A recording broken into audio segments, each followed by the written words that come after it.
नमस्कार। प्रधानमंत्री नरेंद्र मोदी की नीदरलैंड यात्रा से जुड़े इस विशेष कार्यक्रम में आप सभी का स्वागत है। प्रधानमंत्री नरेंद्र मोदी के 2 दिवसीय नीदरलैंड दौरे में औपचारिक मुलाकातों का आज दिन है। अब से थोड़ी ही देर में पीएम द हेग में भारतीय समुदाय को संबोधित करेंगे। इसके बाद औपचारिक मुलाकातों में प्रधानमंत्री की किंग विलियम अलेक्जेंडर और क्वीन मैक्सिमा से उनके पैलेस में मुलाकात होगी। उसके बाद नीदरलैंड के प्रधानमंत्री गॉपजेटिन के साथ द्विपक्षीय और प्रतिनिधि स्तर की बातचीत होनी है।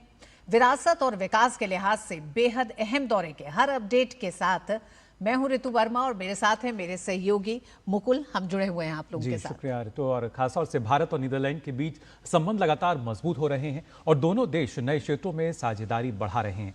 ऐसे में 9 साल बाद पीएम नीदरलैंड दौरे में दोनों देशों के बीच सहयोग के नए क्षेत्रों पर फोकस जाहिर तौर पर इसमें नजर आएगा। इस यात्रा में व्यापार, technology, semiconductor, water management, green energy और रक्षा सहयोग जैसे कई बड़े मुद्दों पर बातचीत होगी। साथ ही कई अहम क्षेत्रों में बड़े समझौतों की भी उम्मीद है। इसके साथ ही नीदरलैंड के बड़े बिजनेस लीडर से पीएम मोदी की राउंड टेबल कॉन्फ्रेंस भी है और इसके साथ ही चोल राजवंश की समृद्ध विरासत का प्रतीक चोल वंश के ताम्रपत्रों को नीदरलैंड भारत को वापस भी सौंपेगा।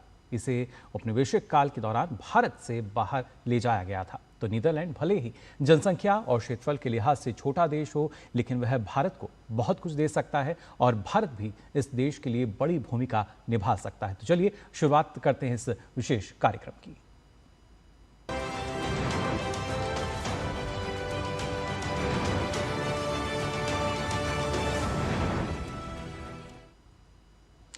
नीदरलैंड में मोदी कनेक्ट की जब हम बात कर रहे हैं, लेकिन उससे पहले आप बता दें प्रधानमंत्री जब यहाँ पर पहुँचे थे किस तरीके से गर्मजोशी से न सिर्फ उनका स्वागत हुआ, क्या कुछ जो तस्वीरें लगातार जो कि हमने देखी थी वो तस्वीरें भी आपको दिखाते हैं किस तरीके से शिफॉल एयरपोर्ट पर गर्मजोशी से प्रधानमंत्री का यहाँ स्वागत हुआ था और रियर एडमिरल दुल्कर ब्रुमलेर ने उनका अभिनंदन किया। साथ ही जो विदेश मंत्री हैं बेरेंसन भी मौजूद रहे और आज कई महत्वपूर्ण कार्यक्रम प्रधानमंत्री के जिसके बारे में लगातार आपको अपडेट देंगे।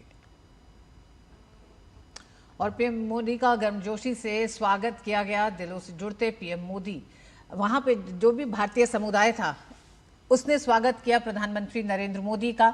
और आप देख रहे हैं तस्वीरों में भी ये देख सकते हैं कि सांस्कृतिक नृत्यों के साथ साथ भारतीय संस्कृति और सभ्यता के साथ प्रधानमंत्री नरेंद्र मोदी का गर्मजोशी के साथ वहां मौजूद भारतीय समुदाय ने स्वागत किया। इन 4 तस्वीरों के जरिए आप देख सकते हैं अपनी टीवी स्क्रीन पर कैसे हर दिल में पीएम मोदी जो हैं मौजूद हैं। हर आयु वर्ग की अगर बात की जाए तो वो एक लोकप्रियता रखते हैं और साथ ही भारतीय संस्कृति की अगर बात की जाए विश्व के हर कोने में मौजूद है। और इसी में हमने देखा घबरा प्रस्तुति जो है वो हुई और साथ ही शास्त्रीय नृत्य प्रस्तुति जो है वो भी उनके स्वागत में दी गई। तो वहीं डच कलाकारों ने भी अपनी प्रस्तुति दी और इसी तरीके से पीएम मोदी का बड़ी ही गर्मजोशी से स्वागत किया गया। और इस यात्रा के साथ ही भारत और नीदरलैंड के बीच द्विपक्षीय संबंधों को और मजबूत करने की दिशा में भी प्रधानमंत्री का यह दौरा बेहद अहम है। नीदरलैंड के किंग और क्वीन से भी मुलाकात होनी है। आज का दिन औपचारिक मुलाकातों का है, साथ ही द्विपक्षीय वार्ता का, प्रतिनिधिमंडल स्तर की वार्ता और दोनों देशों के बीच कुछ अहम समझौते होने हैं। बिल्कुल, ना सिर्फ अहम समझौते बल्कि किस तरीके से जो द्विपक्षीय संबंध हैं और मजबूत होते हुए मेरे नजर आएंगे। डच पीएम रॉब जेटन के साथ उनकी द्विपक्षीय वार्ता होगी। साथ ही कई ऐसे क्षेत्र अगर खासतौर से बात की जाए, क्योंकि भारत का बड़ा व्यापारिक और निवेश साझेदार के तौर पर नीदरलैंड्स को हम देखते हैं किस तरीके से बेहतर व्यापारिक रिश्ते और निवेश की दृष्टि से भी काफ़ी महत्वपूर्ण और उसी वजह से कई महत्वपूर्ण समझौते जो कि आज हमें यहाँ देखने को मिलेंगे। सेमीकंडक्टर या एआई की हम बात करें तो उसके सहयोग पर बड़ा फोकस जो है कहीं ना कहीं नज़र आ सकता है, क्योंकि सेमीकंडक्टर मैन्युफैक्चरिंग में किस तरीके से एक बड़ी भूमिका नीदरलैंड रखता है। वहीं ग्रीन हाइड्रोजन और नवीकरणीय ऊर्जा की अगर बात की जाए तो माना जा रहा है इस पर भी एक अहम और सार्थक चर्चा नज़र आ सकती है। और वहीं जल प्रबंधन क्षेत्र की अगर बात की जाए, कृषि क्षेत्र की हम बात करें, उस लिहाज से भी एक मजबूत साझेदारी यहाँ नज़र आती है। और इसके साथ ही रक्षा सुरक्षा क्षेत्र में भी साझेदारी पर एक फोकस जो है वो यहाँ नज़र आ सकता है। तो काफ़ी महत्वपूर्ण ये प्रधानमंत्री की जो यात्रा है और भारत नीदरलैंड्स के बीच भरोसेमंद साझेदारी का दायरा अब हाई टेक्नोलॉजी, जल प्रबंधन, कृषि और क्लीन एनर्जी जैसे क्षेत्रों तक जिस तरीके से हमने आपको बताया वो लगातार फैलता हुआ और बढ़ता हुआ नजर आता है। विशेष रूप से इसमें अगर सेमीकंडक्टर मिशन की हम बात करें, एआई की बात की जाए, ग्रीन हाइड्रोजन की बात की जाए, ये कुछ ऐसे क्षेत्र हैं जहां पर तकनीकी सहयोग अगर देखा जाए तो इस यात्रा के जरिए और हमें बढ़ता हुआ नजर आएगा। जी हाँ, और इसमें से वाटर मैनेजमेंट एक हाल ऐसा के वर्षों में जो नए जो सेक्टर्स हैं, जैसे कि सेमीकंडक्टर्स है, जैसे क्लीन एनर्जी है, जैसे कि ग्रीन हाइड्रोजन है, या फिर एआई है, सो इन विषयों में भी बहुत सारी प्रगति हो रही है। तो मैं यह आशा करता हूँ कि इस यात्रा के दौरान हमारे शीर्ष नेताओं को यह मौका मिलेगा कि हमारे जो बायलैटरल रिलेशंस हैं उनको इन नई दिशाओं में ले जाने के लिए क्या काम किया जा सकता है, उसके लिए हमें एक सही दिशा और निर्देश दे पाएंगे। और दोनों देशों के बीच व्यापार को किस तरह से एक बड़ा बूस्ट मिलने जा रहा है प्रधानमंत्री की इस यात्रा के साथ। आर्थिक साझेदारी को एक नया इंजन मिलेगा इस यात्रा से। आर्थिक साझेदारी में किस तरह से नए क्षेत्रों को जोड़ा जाएगा। भारत 11वां सबसे बड़ा व्यापारिक साझेदार है नीदरलैंड्स का। यूरोप में सबसे बड़ा एक्सपोर्ट डेस्टिनेशन। 2024-25 की अगर हम बात करें तो 27 अरब डॉलर का व्यापार दोनों देशों के बीच हुआ है। और ईयू के साथ समझौते के बाद भी प्रधानमंत्री की नीदरलैंड यात्रा बेहद अहम हो जाती है। प्रधानमंत्री ने नीदरलैंड पहुंच के खुद इस बात का जिक्र किया। भारत के कुल व्यापार में 2.40% की हिस्सेदारी नीदरलैंड की है। नीदरलैंड को 27 अरब डॉलर से ज्यादा का निर्यात भारत करता है। तो ये काफ़ी महत्वपूर्ण आंकड़े जब व्यापार की दृष्टि से हम बात करते हैं। और इसके साथ साथ जैसे हम बता रहे हैं कि सेमीकंडक्टर क्षेत्र जो है उस वजह से अगर देखा जाए तो ये यात्रा और भी महत्वपूर्ण है। माना जा रहा है कि भारतीय सेमीकंडक्टर उड़ान को जो डच सपोर्ट है वो अब यहाँ मिलता हुआ नजर आएगा और भारत सेमीकंडक्टर सुपर पावर बन सकेगा। सेमीकंडक्टर सेक्टर में भारत नीदरलैंड की साझेदारी की अगर बात की जाए ये काफ़ी महत्वपूर्ण है, क्योंकि यहाँ पर नीदरलैंड सेमीकंडक्टर उद्योग में एक वैश्विक महाशक्ति के तौर पर देखा जाता है। ASML जो कि दुनिया की सबसे बड़ी और उन्नत चिप बनाने वाली मशीनें जो है उसका मैन्युफैक्चरिंग यहाँ पर करती है और सबसे ज़्यादा योगदान जो है ASML का यहाँ नज़र आता है। ऐसे में नीदरलैंड की भूमिका और ज़्यादा बढ़ती नज़र आती है और ASML के साथ भारत का तकनीकी गठजोड़ कैसे भारत को सुपर पावर बनाएगा सेमीकंडक्टर के क्षेत्र में देखना होगा। गुजरात का धुलेरा की अगर बात की जाए, जो यहाँ पर सेमीकंडक्टर प्लांट है वहाँ पर चिप मैन्युफैक्चरिंग का हब हम देख पा रहे हैं किस तरीके से लगातार आगे बढ़ता नजर आता है। और नीदरलैंड की विशेषता है पूरी सप्लाई चेन में जो डच भूमिका है बेहद अहम है। ऐसे में भारत जब सेमीकंडक्टर को लेकर मैन्युफैक्चरिंग हब की तरफ आगे बढ़ रहा है, नीदरलैंड के साथ कई मोर्चों पर सेमीकंडक्टर के क्षेत्र में समझौता बेहद अहम हो जाता है, क्योंकि नीदरलैंड का योगदान सिर्फ ASML तक सीमित नहीं है। चिप फैब्रिकेशन इक्विपमेंट है, प्रिसिशन ऑप्टिक्स है, सेमीकंडक्टर R&D इकोसिस्टम है, हाई एंड इंजीनियरिंग टैलेंट है। ये वो क्षेत्र हैं जिसको लेकर प्रधानमंत्री की आज नीदरलैंड में नीदरलैंड के शीर्ष नेताओं के साथ बातचीत होनी है और इस बातचीत में जो कुछ समझौते होने हैं वो इस दिशा में बेहद अहम होने जा रहे हैं। भारत के लिए बेहद महत्वपूर्ण होने जा रहा है, खासकर अगर सेमीकंडक्टर फैब्रिकेशन प्लांट्स की योजना की अगर हम बात करें तो जिस तरह से भारत इसे लेकर आगे बढ़ रहा है, पूरे स्टैक के इकोसिस्टम को लेकर जिस तरह से भारत आगे बढ़ रहा है उसके लिए बेहद अहम हो जाता है। हमारे साथ दो विशेष मेहमान भी जुड़ गए हैं। अशोक सज्जनहार, पूर्व वरिष्ठ राजनयिक। अशोक सज्जनहार जी, आपका बहुत बहुत स्वागत है। Doctor Rajan Kumar, professor, school of international studies, आपका भी बहुत स्वागत है। सज्जनहार साहब, आप ही के पास सबसे पहले आते हैं और जानना चाहेंगे, नीदरलैंड की ये प्रधानमंत्री की दूसरी यात्रा है। 2017 में पहली यात्रा हुई थी, तब से लेकर अभी तक की बात करें तो तीसरा लोकसभा चुनाव प्रधानमंत्री नरेंद्र मोदी देश में जीत चुके हैं। कई बड़ी जीत शामिल है जिसमें 140 करोड़ देशवासियों का समर्थन है, आर्थिक प्रगति है। ऐसे में एक बार फिर जब नीदरलैंड पहुंचते हैं प्रधानमंत्री, तो क्या उम्मीदें इस पूरे दौरे से हैं? जी, बहुत धन्यवाद रितु जी मुझे आमंत्रित करने के लिए। और आपने बिल्कुल ठीक कहा, बहुत ही अहम पड़ाव पर हैं हम जब नीदरलैंड से अपने संबंधों की बात करते हैं। जैसे आपने शुरुआत में बोला, नीदरलैंड एक बहुत छोटा देश है, उसकी जो आबादी है ज़्यादा नहीं है, उसकी जो जनसंख्या और क्षेत्रफल है वो ज़्यादा नहीं है। भारत की तुलना की जाए तो दिल्ली के आसपास, उससे दिल्ली से के करीब उसकी जनसंख्या होगी और उसी के उसका जो क्षेत्रफल है वो भी उतना ही होगा, तो छोटा देश है।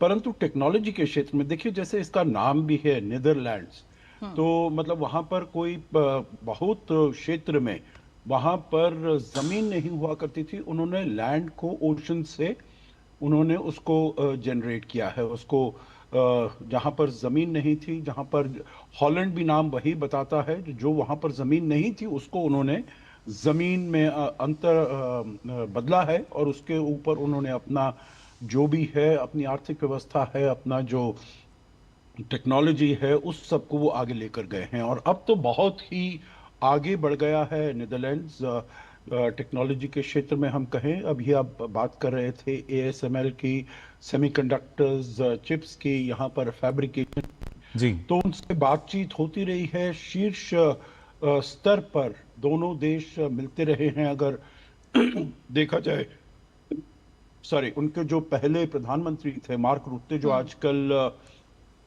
वहाँ नेटो के सेक्रेटरी जनरल हैं, वो वहाँ पर 15 साल तक उनके प्रधानमंत्री थे। उन्होंने 3 बार यहाँ पर भारत की यात्रा की और उन्होंने संबंधों को आगे ले जाने में बहुत सहायता की। अभी जो नए प्रधानमंत्री आए हैं, रॉब जेटन, अभी फरवरी के महीने में ही आए हैं, तो प्रधानमंत्री का वहाँ इस समय जाना और संबंधों को और आगे लेकर जाना, ये बहुत महत्वपूर्ण है। बहुत विस्तार में बहुत ऐसे क्षेत्र हैं, जैसे एक तो वाटर है, एग्रीकल्चर है, हेल्थ केयर है, इसको वाह सेक्टर कहा जाता है, क्योंकि इन सभी सेक्टर्स में बहुत आगे प्रगति हासिल की है नीदरलैंड्स ने, जी। और उससे हमारा बहुत ही अच्छा सहयोग बढ़ रहा है। परंतु और भी बहुत क्षेत्र हैं जी। जी हाँ, जो विभिन्न नई क्षेत्रों पे भी टेक्नोलॉजी के लिए। सज्जनहार जी इस पे भी विस्तार से बात करेंगे, लेकिन डॉक्टर राजन हमारे साथ जुड़े हुए हैं। डॉक्टर राजन, 4 यूरोपीय देशों की यात्रा शुरुआत नीदरलैंड से होने जा रही है। हम देख रहे हैं दुनिया में जिस तरह की उथल पुथल है, एक बड़ा असर सप्लाई चेन्स पे है, एक बड़ा संकट सामने तमाम अर्थव्यवस्थाओं के दिखाई दे रहा है। ऐसे में प्रधानमंत्री की नीदरलैंड यात्रा की टाइमिंग को किस तरह से देखते हैं, और जो उम्मीदों पर जब हम सज्जनहार जी से बात कर रहे हैं, तो आप किस तरह से अब वाटर मैनेजमेंट है, सेमीकंडक्टर है, हेल्थ सेक्टर है, इन सब सेक्टर्स से आगे बढ़ते हुए इस साझेदारी को किस तरह से देखते हैं? सर्वप्रथम रितु जी, मुकुल जी और सज्जनहार सर, आपको नमस्कार। ये यात्रा जो मेरे हिसाब से है, जो समय की बात आपने की रितु जी, बहुत ही महत्वपूर्ण है, क्योंकि आप देखेंगे ग्लोबल जियोपॉलिटिक्स में क्या बदलाव आ रहे हैं। तो उस परिप्रेक्ष्य में मैं बताऊं तो अभी 2 दिन पहले आपने सुना था कि शी जिनपिंग की मीटिंग, ट्रंप बीजिंग गए थे। दूसरा आपने देखा था कि ब्रिक्स की जो फॉरेन मिनिस्टर की मीटिंग है वो भारत में न्यू दिल्ली में हो रही थी। और अभी उसके तुरंत बाद, अभी वो ठीक से खत्म भी नहीं होता कि प्रधानमंत्री की यात्रा UAE और फिर यूरोप में हो रहा है। तो आप समझ रहे हैं कि किस ढंग से जो विश्व की भू राजनीति है उसमें किस ढंग से परिवर्तन देखने को मिल रहा है, कि सारे देश अपने लेवल पे जो नए नए जो पार्टनर्स हैं उनके साथ जो पार्टनरशिप है उसको मजबूत करने की कोशिश कर रहे हैं।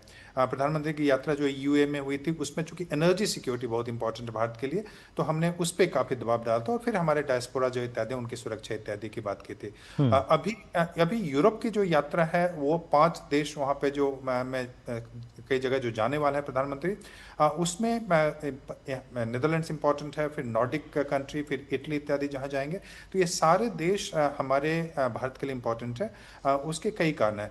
अभी जो भारत में जो भी जिस ढंग की समस्या है, उसमें तो एक तो ग्लोबल जियोपॉलिटिक्स में आपको कॉपरेशन बढ़ाने की जरूरत है, अलग अलग देशों से बढ़ाने की जरूरत है। US से अभी जा रहे हैं कि कुछ समस्याएं US के कारण उत्पन्न हुई हैं, तो वैसे में यूरोपियन देश जो है हमारे लिए बहुत ही महत्वपूर्ण हो जाते हैं। यूरोप के साथ आप जानते हैं कि 130 बिलियन से भी ज़्यादा का लगभग ट्रेड है, और गुड्स एंड सर्विसेज दोनों की ट्रेड की बात करूं तो वैसे में लगभग 180 से 200 बिलियन डॉलर के आसपास का हमारा ट्रेड होता है।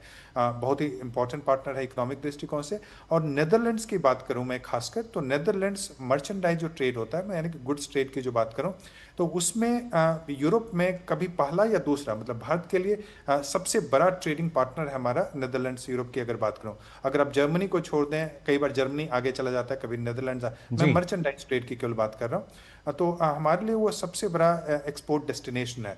और नेदरलैंड्स के साथ जी, और नेदरलैंड्स के साथ हमारा फिर जो ट्रेड सरप्लस भी होता है, और वहाँ से इन्वेस्टमेंट की काफ़ी संभावना है। तो हमें जो FDI, आप जानते हैं कि प्रधानमंत्री की कोशिश है कि जहाँ से भी FDI हो उसको अट्रैक्ट करें, तो वैसे में नेदरलैंड्स हमारे लिए बहुत ही महत्वपूर्ण हो जाता है।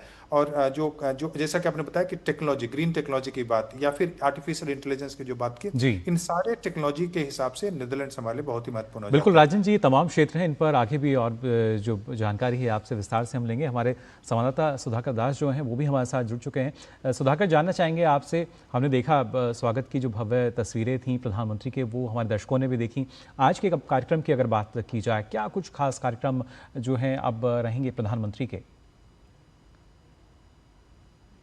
बिल्कुल, आप देख सकते हैं तस्वीरों में मेरे पीछे, ये भारतवंशी हैं, भारतीय समुदाय के लोग हैं। और हम जानते हैं कि प्रधानमंत्री जहां भी कहीं भी अपनी विदेश यात्राओं में जाते हैं तो एक खास कनेक्ट जो वो बनाते हैं वो भारतवंशियों के साथ। और बीते अगर 10-11 वर्षों की बात की जाए तो जी, भारतवंशियों के लिए जिस तरह काम हुआ है, चाहे मुसीबत में उनके मदद की बात हो या उनका ट्रैवल ईज करने की बात हो, भारत में वो ज्यादा से ज्यादा जुड़ पाए, उसके लिए तमाम कोशिशों की बात हो, तो निश्चित तौर पर बहुत महत्वपूर्ण यहाँ भारतवंशियों के साथ पीएम मोदी संवाद करेंगे। कुछ ही देर में वो पहुंचने वाले हैं, लेकिन आज दिन भर बहुत व्यस्त कार्यक्रम रहने वाला है।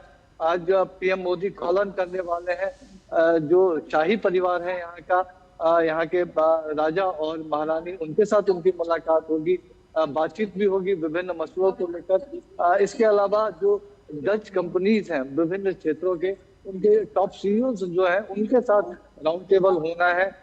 वो काफी महत्वपूर्ण रहने वाला है, क्योंकि ईयू के साथ हुए फ्री ट्रेड अग्रीमेंट के बाद भारत में जो व्यापार के जो नए अवसर बने हैं तो उसको तलाशने की कोशिश कर रहे हैं डच कंपनीज, और बहुत ज्यादा इंटरेस्ट उन्होंने दिखाया है। तो उसको लेकर हम कह सकते हैं कि एक काफी ठोस रूप से मुलाकात के दौरान बातचीत होगी।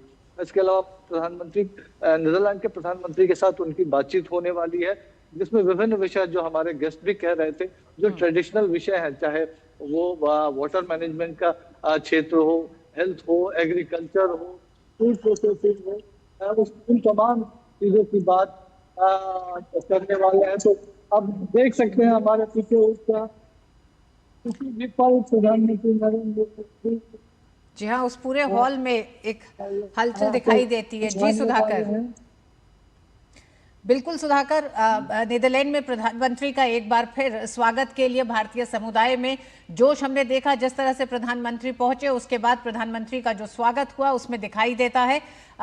सुधाकर लगातार ये खबर हमें दे रहे थे। हमारे साथ दो मेहमान जुड़े हुए हैं। सज्जनहार जी, भारत की एक बड़ी ताकत भारत का विदेश में रहने वाला डायस्पोरा है, और अगर नीदरलैंड की बात करें तो एक बड़ी संख्या है। मुझे लगता है यूरोप के देशों में नीदरलैंड दूसरा देश है जहां इतनी बड़ी संख्या में डायस्पोरा मौजूद है। अब किस तरह से भारत की एक बड़ी ताकत होता है? हालांकि पिछली बार प्रधानमंत्री नरेंद्र मोदी ने कहा था कि भारतीय डायस्पोरा राष्ट्रदूत की तरह पूरे विश्व में है भारत का। जी, देखिए, प्रधानमंत्री ने जो कहा, जो हमारे राष्ट्रदूत हैं, हमारे एम्बेसडर्स हैं, बिल्कुल ठीक कहा है। क्योंकि यहाँ पर क्योंकि मैंने बेल्जियम में, ब्रसल्स में 3 साल गुजारे हैं, और बेल्जियम और नीदरलैंड्स तो बिल्कुल करीब देश हैं, और दोनों बड़े छोटे छोटे देश हैं। तो आप, और वहाँ पर तो अब ऐसी सुविधा है जो आप एक देश से दूसरे देश में जा सकते हैं, कोई आपको वीजा लेने की आवश्यकता नहीं, बहुत ही सरल है, बहुत ही सुगम तरीके से जा सकते हैं। और यहाँ पर करीब 2 लाख के आसपास जो सूरीनाम में लोग रहते थे, वो यहाँ पर आकर बस गए हैं। और मैं आपको बताऊं मुकुल जी, ऋतु जी, जो यहाँ पर जो रहने वाले लोग हैं, उन्होंने अपनी भारतीयता को अपने साथ जहां गए हैं वहां लेकर वो अपने साथ गए हैं। चाहे वो उनकी वेशभूषा हो, चाहे उनका खान पान हो, चाहे उनका अपने संस्कृति हो, विवाह करने का तरीका हो, त्योहार हो, जी हाँ, बिल्कुल, रिलीजन है, जी, सभी चीजों में उन्होंने एकदम अपने को, जैसे मैं तो ये समझता हूं, उनको देखकर तो मुझे ऐसा ही प्रतीत होता था जो वो भारतीयता से ज्यादा जुड़े हुए हैं बनिस्बत इसके कि जो यहाँ पर हमारा अपना युवा वर्ग है वो आगे निकल गया है, और पश्चिमी जो तौर तरीके हैं उनकी तरफ ज्यादा उसका आकर्षण हो गया है, रुझान हो गया है। परंतु जो हमारे भारतीय लोग हैं, डायस्पोरा है वहां पर, और करीब वहां पर 3 लाख के करीब लोग हैं, उसमें 2 लाख के आसपास यही हैं जो सूरीनाम हिंदुस्तानी सोसाइटी है उसमें है। सज्जनहार जी, माफ करिएगा आपको हस्तक्षेप, बस जरा सी एक सवाल के लिए बस करना चाह रहे हैं। जब बड़े नेगोशिएशंस होते हैं दो देशों के बीच और नीदरलैंड जैसे देश जिसकी आबादी मतलब तुलनात्मक तरीके से कम है, तो ऐसे में भारतीय डायस्पोरा और खासकर वो डायस्पोरा जो वहाँ के जीडीपी से लेकर वहाँ के ग्रोथ, उसके विकास में एक बड़ी हिस्सेदारी निभाता है, कितनी बड़ी ताकत भारत के लिए बन जाता है। जी बिल्कुल, आप ठीक कह रहे हैं। और देखिए, यही जो डायस्पोरा है, अगर हमारे भारत में जो सरकार है, गवर्नमेंट है, उसको वो सपोर्ट करती है, उसमें अपना वो अपना गर्व समझती है, जो जब वो वाला देश आगे चल रहा है। और ये वाले ही हैं जो वोटर्स हैं उस देश में, क्योंकि उनकी जो नेशनैलिटी है, सिटीजनशिप है, वो तो उसी देश की है, परंतु उनका जो जिसे कहा जाए भारतीयता, संस्कृति भारतीय हैं, परंतु वैसे वो रहते वहां पर हैं, इकोनॉमी में वो कंट्रीब्यूट करते हैं, तो इसीलिए उनका योगदान हमेशा बहुत ही अधिक रहता है। और जो वहां की सरकारें होती हैं, जो पॉलिटिकल पार्टीज होती हैं, जो और लोग होते हैं, वो भी उनको और भारत को और रिस्पेक्ट के तरीके से वो देखते हैं और आदर की दृष्टि से देखते हैं। जी, क्योंकि एक विशेष योगदान उनका कहीं ना कहीं सज्जनहार जी नजर आता है। लेकिन राजन जी, ये जो एक कनेक्ट हम देख पाते हैं पीएम के साथ, वो कहीं भी जब जाते हैं, जिस तरीके से हर एक भारतीय जो है वो कहते हैं कि मेरे लिए एक परिवार का सदस्य है वो, और प्रधानमंत्री किसी भी देश, अपने देश में हो या किसी दूसरे देश में भी जाएं, जब भी वो मिलते हैं तो वो एक अलग आत्मीयता नजर आती है। ये जो कनेक्ट है, इसको आप किस तरीके से देखते हैं? नहीं, ये बहुत ही महत्वपूर्ण है। और जो मोदी जी की सरकार है जब से यहाँ पे आई, तो उसमें जो विदेश नीति में एक जो परिवर्तन देखने को मिला था, जिस ढंग से डायस्पोरा से कनेक्ट करने की कोशिश हुई है, वो पहले कभी ऐसा नहीं होता था। डायस्पोरा पहले से भी थे, लेकिन जिस ढंग से जब भी प्रधानमंत्री किसी भी देश में जाते हैं, आपने देखा तो लगभग पहले ही दिन या दूसरे दिन उनकी मीटिंग डायस्पोरा के साथ होती है, और बड़े उत्साह के साथ वहाँ से डायस्पोरा से मिलने की कोशिश करते हैं, उनकी समस्याओं को समझने की कोशिश करते हैं, और हमेशा आप देखेंगे कि उसमें भारतीयता जगाने की भी कोशिश करते हैं। और वो जो भारत में जो डेवलपमेंट्स हो रहे हैं, उसको भी वो वहाँ पे बताने की कोशिश करते हैं, क्योंकि आप दूसरे देश में रहते हैं तो कई बार बहुत भारत में क्या डेवलपमेंट्स हुए हैं, इकोनॉमिक और दूसरे जो डेवलपमेंट्स हैं, वो उतनी जानकारी नहीं होती है। तो प्रधानमंत्री की कोशिश होती है कि अपने भाषण में उन सारे जो अचीवमेंट, चाहे यूपीआई को लेके हो या फिर जीडीपी को लेके हो या infrastructure, electricity, gas connectivity, bank से जोड़ना इत्यादि, इन सारी बातों पे मैं देखा हूँ कि प्रधानमंत्री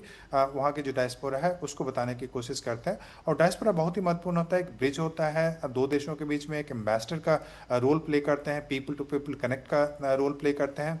और जो प्रभावी डायस्पोरा है वो उनसे वो रीइन्वेस्ट भी करते हैं कई बार भारत में आके। तो वैसे में बिल्कुल डॉक्टर राजन, और एक बार आपको ये भी दिखाते हैं कि किस तरह से भारतीय समुदाय में नीदरलैंड में उत्साह है प्रधानमंत्री नरेंद्र मोदी को सुनने के लिए। नीदरलैंड में भारतीय कितने उत्साहित हैं, आइए आपको दिखाते हैं एक वीडियो।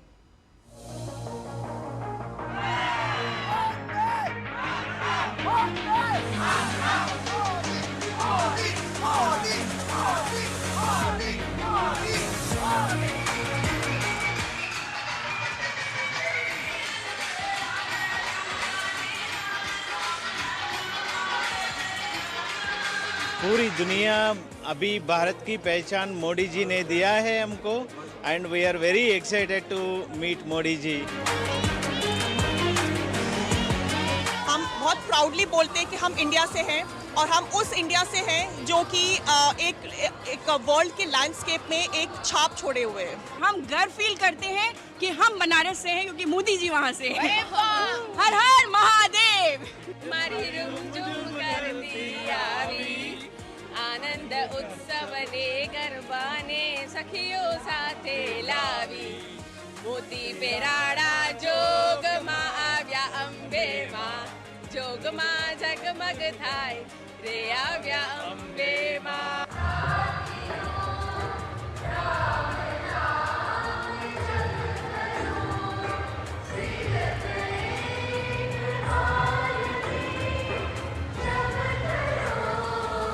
सुपर एक्साइटेड है उनसे मिलने के लिए। फर्स्ट टाइम होगा मोदी जी के साथ में हमारा पहला मुलाकात। पूरे देश दुनिया में कहीं भी मोदी जी जाते हैं, भारतीय प्रवासियों का उत्साह उमंग पर रहता है। Feeling great to meet the world leader. For me is number one in the world for creating peace and harmony.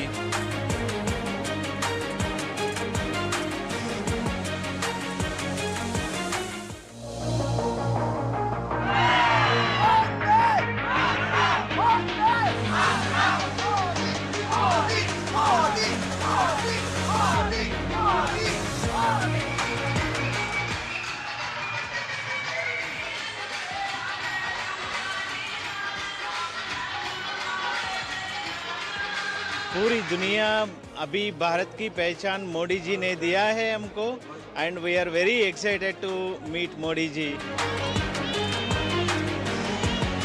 हम बहुत प्राउडली बोलते हैं कि हम इंडिया से हैं और हम उस इंडिया से हैं जो कि एक वर्ल्ड के लैंडस्केप में एक छाप छोड़े हुए हैं। हम गर्व फील करते हैं कि हम बनारस से हैं क्योंकि मोदी जी वहाँ से हैं।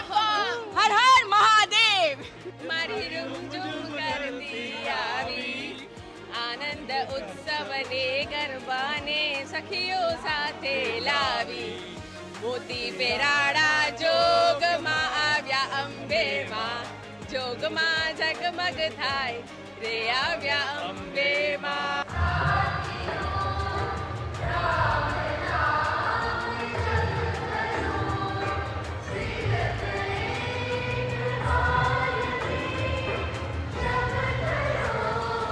लोग ही सुपर एक्साइटेड है उनसे मिलने के लिए। फर्स्ट टाइम होगा मोदी जी के साथ में हमारा पहला मुलाकात। पूरे देश दुनिया में कहीं भी मोदी जी जाते हैं, भारतीय प्रवासियों का उत्साह उमंग पर रहता है। Feeling great to meet the world leader. For me is number one in the world for creating peace and harmony.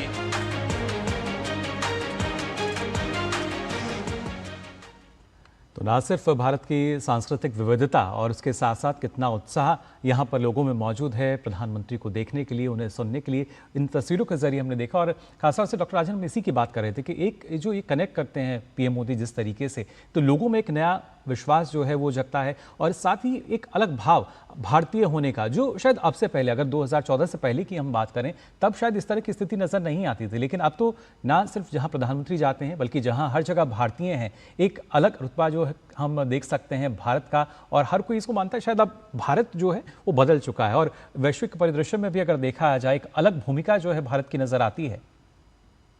जी बिल्कुल, इसमें कोई संदेह नहीं है कि भारत जो अभी रोल पहले तो कि जो 2014 के बाद से जिस ढंग से डायस्पोरा से कनेक्ट करने की कोशिश हुई है वो ऐसा पहले नहीं होता था, इसमें बिल्कुल कोई शक नहीं है। दूसरा कि जो भारत का अभी जो ओवर द जो देखिए विश्व तभी रिकॉग्नाइज करता है जब आपका इकोनॉमिक अचीवमेंट होता है, और अब भारत का जानते हैं कि अभी तक जो ग्रोथ रेट है काफ़ी कंसिस्टेंट रहा है। पिछले कई वर्षों से आप देखेंगे तो लगभग 6.5 6.7 और भारत की इकोनॉमी भी चौथी पांचवी इस लेवल पे कभी आगे पीछे जाते रहता है जी। तो और तीसरी सबसे बड़ी अर्थव्यवस्था बनने वाली है। तो वैसे में पूरे विश्व का नज़र भारत पे है, इसमें कोई शक नहीं है। और आपने देखा कि भारत ने जो किस ढंग से एक्टिवली, चाहे मैं जियोपॉलिटिक्स की बात करूं या फिर जो दूसरे जो समिट्स इत्यादि होते हैं G20 आर्टिफिशियल इंटेलिजेंस इत्यादि में भी जिस ढंग से रोल प्ले करता है, तो वो उसको लोग जो विदेश में भी जो लोग हैं उसको रिकॉग्नाइज करते हैं। तो अब भारत की स्थिति बदल चुकी है, इसमें कोई शक नहीं है। भारत वह नहीं है जो कि पहले 1990s में जैसे होता था। हम लोग कई बार उसमें भारत की तुलना करते हैं कि भारत जापान के तरह से क्यों नहीं हो सकता या उस ढंग से डेवलप क्यों नहीं कर पा रहा है। लेकिन अभी जो है भारत एक लीडिंग कंट्री के रूप में देखा जाता है। भारत चूंकि टॉप 5 इकोनॉमी में आता है और हर एक जितने भी इम्पोर्टेंट आप देखेंगे मीटिंग्स होते हैं, चाहे वो G20 की मीटिंग हो या जो ब्रिक्स इत्यादि के जो मीटिंग हो, तो उसमें बहुत इंपॉर्टेंट रोल प्ले करता है। जो अफ्रीकन यूनियन के साथ अभी हमारी जानते हैं कि जिस ढंग से हम कनेक्ट करने की कोशिश कर रहे हैं, ग्लोबल साउथ में एक लीडर के रूप में देखा जाता है। और यूरोप को भी लगता है कि फ्यूचर जो जिन देशों में के साथ कनेक्ट करने की जरूरत है उसमें भारत अग्रणी है। चीन भी इंपॉर्टेंट है मैं बता दूं, लेकिन भारत भी चूंकि जो ग्रोथ रेट है तो यूरोप को भी लगता है। और चूंकि भारत एक प्रजातंत्र है, चीन की तरह कोई जो एक तरह से तानाशाही व्यवस्था नहीं है, तो वैसे में यूरोप को भी लगता है कि जो प्रजातांत्रिक देश है उससे कनेक्ट करने की आवश्यकता है और प्रजातांत्रिक मूल्यों को बढ़ाने की जरूरत है। तो वैसे में भारत बहुत महत्वपूर्ण हो जाता है यूरोप के लिए भी और ग्लोबल साउथ के जो दूसरे देश हैं। तो भारत की छवि बिल्कुल बदल गई है, इसमें कोई शक नहीं। जी, वक्त एक छोटे से ब्रेक का है और ब्रेक के बाद अब बात करेंगे। अब से थोड़ी ही देर में प्रधानमंत्री नरेंद्र मोदी द हेग में भारतीय समुदाय को संबोधित करेंगे। इससे भी संबंधित और दिन भर की जो उनकी एक तरह से मुलाकातें होंगी औपचारिक, उन पर भी हम चर्चा करेंगे। वक्त एक छोटे से ब्रेक का।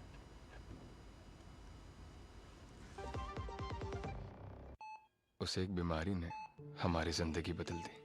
हॉस्पिटल का बिल इतना था कि ना तो घर खर्च के पैसे बचे ना EMI भरने के, लेकिन फिर कुछ ऐसा हुआ जिसकी हमें उम्मीद नहीं थी। सर, आपका हेल्थ इंश्योरेंस क्लेम अप्रूव हो गया है। पॉलिसी बाजार ऐप पर 1 करोड़ का हेल्थ इंश्योरेंस सिर्फ 550 रुपए महीने से शुरू।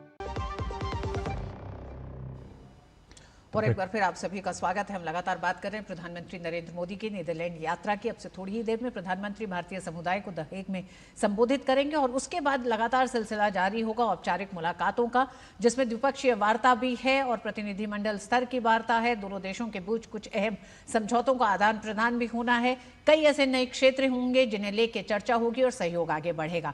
इसी पर बात करने के लिए दो मेहमान हमारे साथ जुड़े हुए हैं। अशोक सज्जनहार साहब, पूर्व वरिष्ठ राजनयिक, और doctor Rajan Kumar, professor school of international studies JNU से। अशोक सज्जनहार साहब, आपके पास आना चाहेंगे। हम देख रहे हैं अब से थोड़ी ही देर में भारतीय समुदाय को संबोधित करेंगे। इंडियन डायस्पोरा की ताकत की भी हम बात कर रहे थे, लेकिन एक जो बड़ा बदलाव देखा गया पिछले 10 साल में, सज्जनहार जी आपसे इसलिए भी जानना चाहते हैं कि अपने इस पूरे कार्यकाल में आपने किस तरह से देखा। तमाम देशों में भारतीय होते थे। अभी हमने जो एक महिला को बोलते हुए सुना, उन्होंने कहा कि हम बनारस का कहने में इसलिए अब गौरव महसूस करते हैं क्योंकि प्रधानमंत्री बनारस से है। तो पहले प्रधानमंत्री मूलतः गुजरात के हैं। देश भर में गुजरातियों को एक गौरव होता था, लेकिन आज वो स्थिति बदली हुई है। आज प्रधानमंत्री नरेंद्र मोदी एक भारतीय और हर प्रदेश का, मुझे लगता है भारतवासी जो विदेश में रह रहा है उसे लगता है कि हम जुड़े हुए हैं प्रधानमंत्री नरेंद्र मोदी से। तो ये जो बदलाव है, इसको आप कैसे देखते हैं? जी, आपने बिल्कुल ठीक कहा ऋतु जी, और जैसे मुकुल जी ने कहा और जैसे पहले प्रोफेसर राजन बता रहे थे, बिल्कुल ठीक है। ये भारतीयों को बहुत ही गर्व महसूस होता है। देखिए, वो चाहे गुजरात से हों प्रधानमंत्री मोदी, या वो फिर उनको बनारस से जोड़ा जाए, परंतु जो विश्व में जो सब लोग हैं वो तो उनको भारत से जोड़ते हैं, वो तो उनको भारतीय के रूप में देखते हैं। तो जब वहां पर किसी भी देश में जाते हैं तो वो भारत का ही नाम उजागर करते हैं। देखिए, पहले जब हमारा डायस्पोरा बाहर होता था, जो भी लोग बाहर जाते थे उनको ये समझा जाता था जो ये हमारे यहाँ से ब्रेन ड्रेन हो रहा है। जो हम यहाँ पर भारत इतना उनके ऊपर निवेश करता है, इतना इन्वेस्ट करता है, उनको डॉक्टर बनाता है, उनको इंजीनियर बनाता है, उनको सबसे अच्छी पढ़ाई यहाँ पर देता है, और फिर ये सब कुछ करके बाहर चले जाते हैं, और जो उसका फायदा होता है ये और देशों को होता है। तो इसकी देखिए, इसमें बदलाव उस समय आया जब प्रधानमंत्री अटल बिहारी वाजपेयी थे। तब उन्होंने, आपको याद होगा, ये सभी कुछ प्रवासी भारतीय दिवस का उन्होंने प्रारंभ किया। प्रवासी भारतीय जो भी पुरस्कार है उसको देने का, उनको एक बर्डन नहीं, एक एसेट उन्होंने समझा उनको। परंतु फिर भी वहां से शुरुआत तो हुई। पहला कदम कहा जाए तो बहुत ही महत्वपूर्ण कदम होता है, और उन्होंने बहुत महत्वपूर्ण कदम उठाया। और जो उस समय थे, बहुत वहां पर डेलीगेशंस गई बाहर, उन्होंने देखा जो कैसे इनको हम लेवरेज कर सकते हैं अपने जो बाहर भारतीय समुदाय है। परंतु जिस प्रकार से प्रधानमंत्री मोदी इसको आगे लेकर गए, और अभी प्रोफेसर राजन बड़ी अच्छी तरीके से उसे बता रहे थे, वो एक बिल्कुल ही, मैं कहूंगा, गेम चेंजर था। वो उसको एक नए ही स्तर पर वो लेकर गए हैं। और जिस प्रकार से हर छोटी छोटी जगह भी वो गए हैं, देखिए, किसी ने कोई नहीं अनुमान लगाया होगा। मुझे बिल्कुल अच्छी तरह याद है 2014 में नवंबर में जब प्रधानमंत्री मोदी गए थे म्यांमार में किसी ने सोचा ही नहीं था जो आपकी भारतीयों के इतना बड़ा समुदाय होगा जो वहां पर वो सबको इकट्ठा कर लेंगे।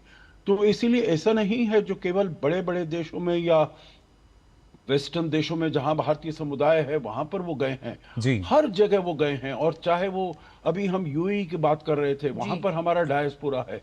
पूरे विश्व में अगर देखा जाए तो दूसरे नंबर का है। सबसे ज्यादा अमेरिका में है, 5 मिलियन से ज्यादा, परंतु उसके दूसरे नंबर पर 4.5 मिलियन, 4.5 मिलियन यहाँ पर UAE में है। और यहाँ पर भी नीदरलैंड्स में आप देखिए, छोटे छोटे देश हैं जिनकी आबादी, इसके बाद वो स्वीडन जाएंगे, वहां पर भी आबादी करीब 9-10 मिलियन है। नॉर्वे की आबादी भी उससे कम ही है। तो इन सब जगह भी हमारे लोगों गए हैं और उन्होंने अपना सिक्का जमाया है। ऐसा नहीं है कि जो पहले सिक्का नहीं था उनका, परंतु उनको ऐसा भारतीयता के साथ इतना जुड़ाव नहीं था जो कि प्रधानमंत्री मोदी ने किया है। और जब भी जिस जगह प्रधानमंत्री मोदी गए हैं, हर जगह उन्होंने उनको संबोधित किया है। तो एक जिसे कहा जाए पीपल टू पीपल कनेक्ट तो वहां के लोगों के साथ है, परंतु उनका जो इंडिया कनेक्ट है वो बहुत ही तेज हो जाता है, वो बहुत ही सुदृढ़ और सशक्त हो जाता है जो प्रधानमंत्री मोदी ने बनाया है।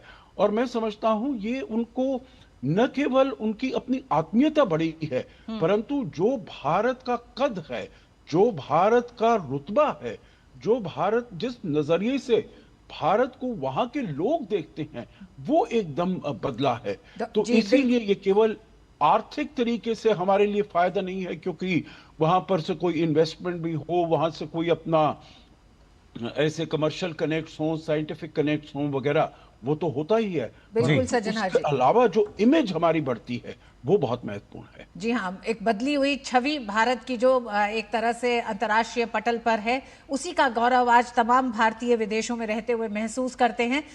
डॉक्टर राजन, विदेश नीति के दो पहलू एक तरह से हो गए हैं। प्रधानमंत्री की राजकीय यात्रा या द्विपक्षीय यात्राएं जो होती हैं, उसमें एक तरफ तो एक तरह से ठोस बातचीत शीर्ष नेतृत्व से राष्ट्रीय हितों को ध्यान में रखते हुए, तो दूसरा एक हिस्सा सीधे सीधे डायस्पोरा से कनेक्ट का भी होता है। और हम जानते हैं कि आज का दिन भी विकास और विरासत का ही अब से और थोड़ी देर में अंत होते होते आज के दिन का चोल तामपत्रों का भी जो ऐतिहासिक महत्व है, ये जो नीदरलैंड सौंपने जा रहा है, तो एक भारत श्रेष्ठ भारत के उस संकल्प को पूरा करते हुए प्रधानमंत्री की यात्राएं रही हैं। देखिए, आपने इतिहास को छेड़ा है ऋतु जी। मैं बता दूं कि डच ईस्ट इंडिया कंपनी लगभग, मुझे अगर याद है सही समय, तो 1602 मतलब लगभग 400 साल पहले इस्टेब्लिश हुआ था। और बहुत सारे डच फैक्ट्रीज पटना में, कासिमपुर में, पुलिकट में, नागीपट्टनम, आंध्रा और तमिलनाडु के जो कोस्टल एरियाज वहाँ पे, कोरमंडल में, उसके बाद ये लगभग 200 साल तक उनका काफ़ी विस्तार हो रहा था भारत में। फिर ब्रिटिश इंडिया यहाँ पे आती है और उसको वहाँ पे रिप्लेस करती है। फिर कोरोमंडल तट पे उनका जो फैक्ट्री और उनके जो इस्टेब्लिशमेंट है वो काफ़ी इंपॉर्टेंट है। तो हमारा, मैं कहने की कोशिश यह कर रहा हूँ कि जो हमारी जो कनेक्टिविटी है लगभग 400 साल पुरानी है। यूरोप से ये जरूर है कि पोर्चुगीज और स्पेनिश पहले आए थे, लेकिन जो उसके बाद जो डच ईस्ट इंडिया कंपनी की स्थापना हुई थी वो इन्होंने ही किया था। और उसके बाद हम उस समय से कनेक्टेड थे। ब्रिटिश ने 1825 में लगभग उनको वहाँ से उस झगड़े में हटा दिया था। फिर वो इंडोनेशिया में जाकर, जी बिल्कुल राजन जी, आपको रोकना चाहेंगे यहाँ पर। और जिस तरीके से आप देख सकते हैं, आप इन तस्वीरों में देख पा रहे होंगे किस तरीके से स्वागत किया जा रहा है प्रधानमंत्री नरेंद्र मोदी का।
श्री नरेंद्र मोदी जी का। प्रधानमंत्री जी, हम सभी आपको सुनने के लिए आतुर हैं।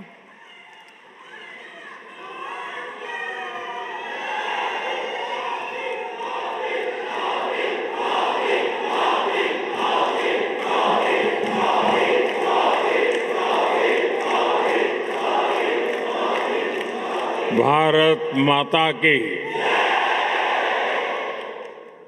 भारत माता की,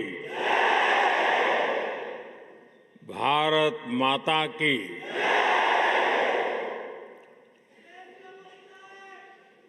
इतना प्यार, इतना उत्साह, सच कहूं कुछ देर के लिए मैं भूल ही गया था कि मैं नीदरलैंड में हूं।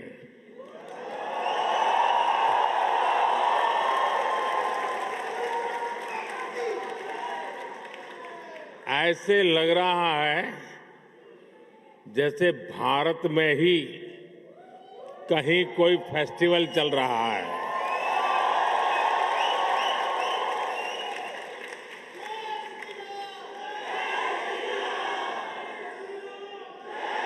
वैसे तो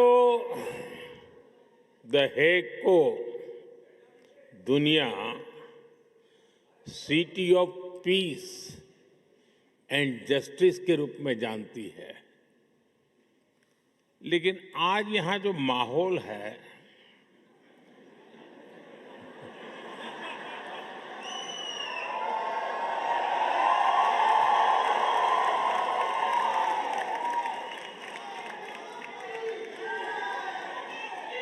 इस माहौल को देखकर लग रहा है कि द हेग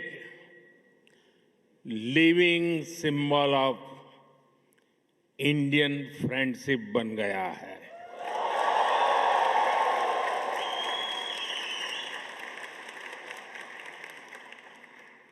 ये दिखाता है कि पासपोर्ट का रंग तो बदल सकता है,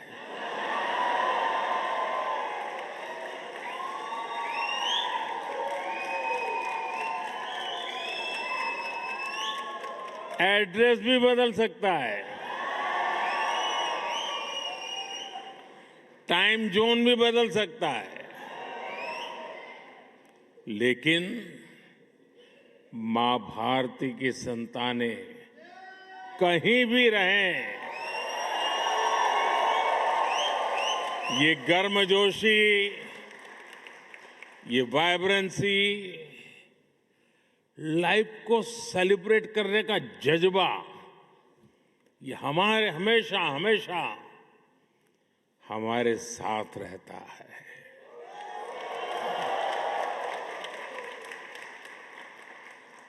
मैं आप सभी का इस वार्म वेलकम के लिए बहुत बहुत आभार व्यक्त करता हूं। और जब मैं यहां प्रवेश कर रहा था तो पूरा महाराष्ट्र और छत्रपति शिवाजी महाराज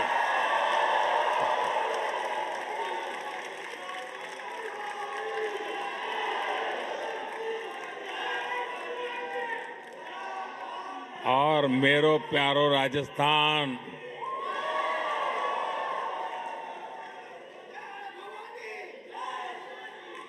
और ए फॉर असम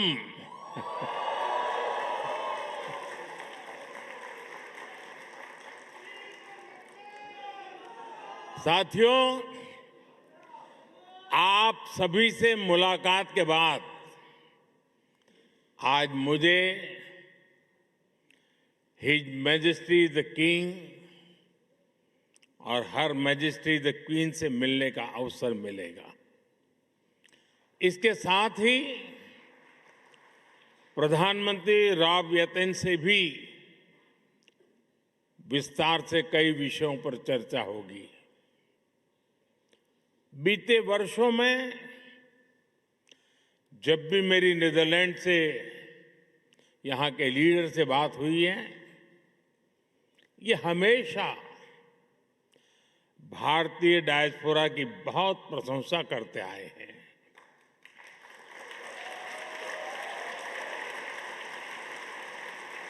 मतलब कि आप सबकी प्रशंसा करते हैं।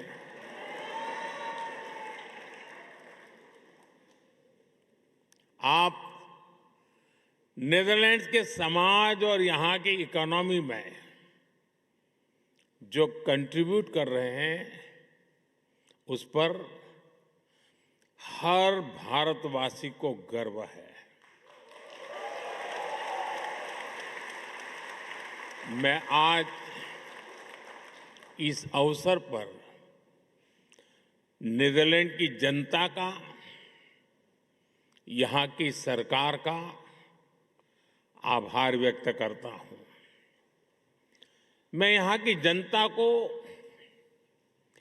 140 करोड़ भारतवासियों की तरफ से अपनी शुभकामनाएं देता हूं।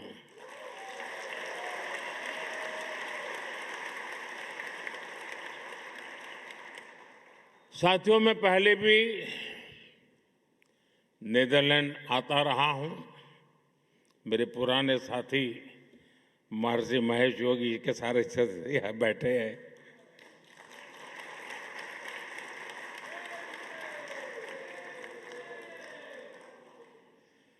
और यहाँ रहने वाले भारतीय समुदाय से भी मेरा खासा परिचय रहा है। यहाँ बैठे अनेक परिवारों की कहानी केवल माइग्रेशन की कहानी नहीं है। ये एक संस्कृति की, आस्था की, तमाम संघर्षों के बीच ये प्रगति की कहानी है।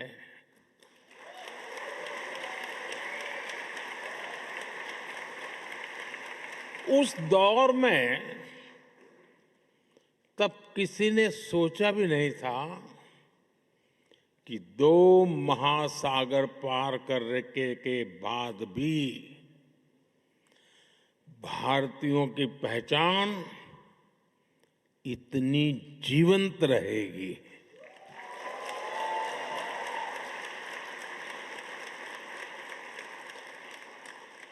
आपके पूर्वज बहुत कुछ पीछे छोड़कर आए थे, लेकिन कुछ चीजें हमेशा उनके साथ रही। अपनी मिट्टी की खुशबू, अपने त्योहारों की स्मृतियां, भजन की धुनें और अपने पूर्वजों के संस्कार। साथियों, मानवता का इतिहास साक्षी है कि समय के साथ अनेक संस्कृतियां मिट गई, लेकिन भारत का डाइवर्स कल्चर आज भी अपने लोगों के दिलों में धड़कता है।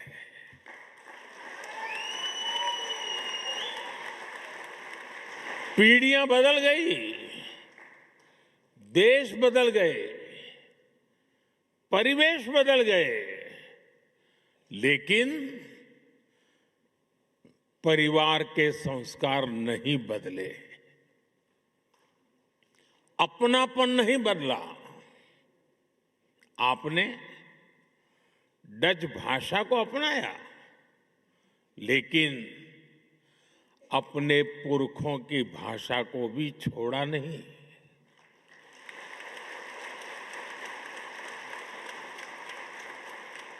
हमारे कम्युनिटी रेडियो स्टेशंस यहाँ बहुत पॉपुलर है और इन स्टेशंस के माध्यम से भारत का संगीत और संस्कृति भी डच फैमिलीज तक पहुंच रहे हैं। द गांधी सेंटर हो या फिर अलग अलग शहरों के स्कूल, आप अपनी संस्कृति को भावी पीढ़ियों तक पहुंचा रहे हैं और ये बहुत ही सराहनीय है। आप सब अभिनंदन के अधिकारी हैं। साथियों, आज 16 मई है और ये दिन एक और वजह से बहुत विशेष है।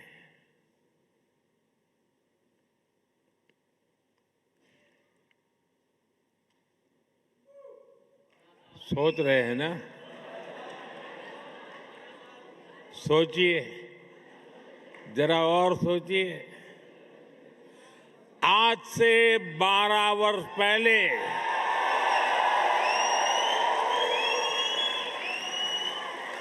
2014 में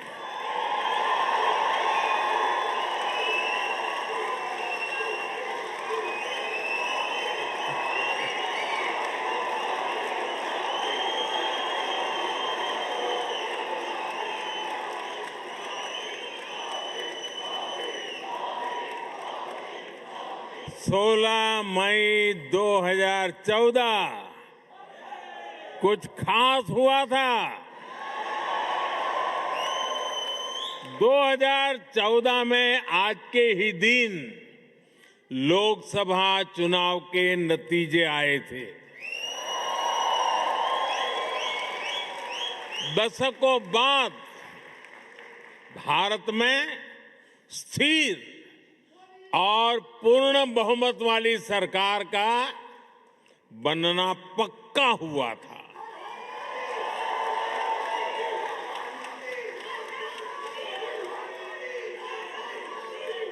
एक वो दिन था और एक आज का दिन है। कोटि कोटि भारतवासियों का विश्वास मुझे न रुकने देता है और न थकने देता है।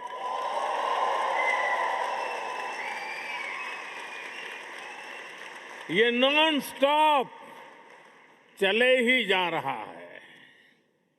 साथियों, बहुत छोटी आयु से ही मैं देशभक्ति के रंग में रंग गया।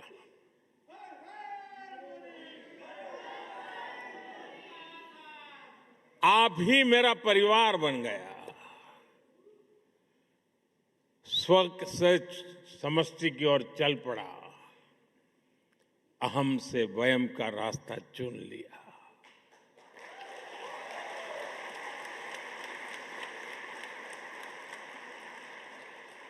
और फिर तो आपका सुख ही मेरा सुख बन गया। आपका कल्याण ही मेरा कर्तव्य बन गया।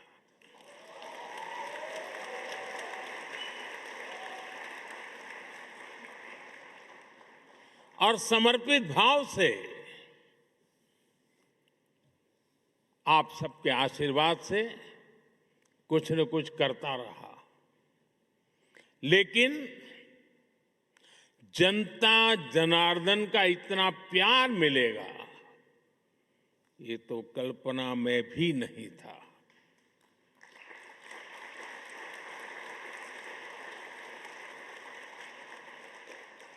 जब पीछे मुड़कर देखता हूं, 13 वर्ष मुख्यमंत्री के रूप में, 12 वर्ष प्रधानमंत्री का सेवाकाल,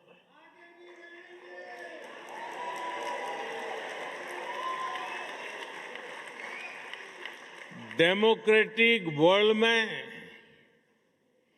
25 वर्षों तक करोड़ों करोड़ वोटर्स का लगातार समर्थन, ये मेरे लिए बहुत ही बड़े सौभाग्य की बात है। मेरे लिए ये सिर्फ एक आंकड़ा नहीं है, ये आपके आशीर्वाद, ये मेरी बहुत बड़ी पूंजी है। देश का ये प्यार, ये आशीर्वाद मुझे अपने जीवन का पल पल देशवासियों के सपनों को पूरा करने के लिए प्रेरित करता है। साथियों, दुनिया का कोई भी देश हो, अगर उसे आगे बढ़ना है तो उसे बड़े सपने देखने ही होंगे।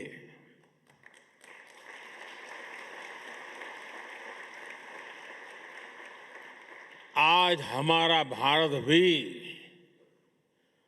बहुत बड़े सपने देख रहा है। आज देश कह रहा है, हमें सिर्फ ट्रांसफॉर्मेशन नहीं चाहिए, हमें बेस चाहिए। क्या चाहिए?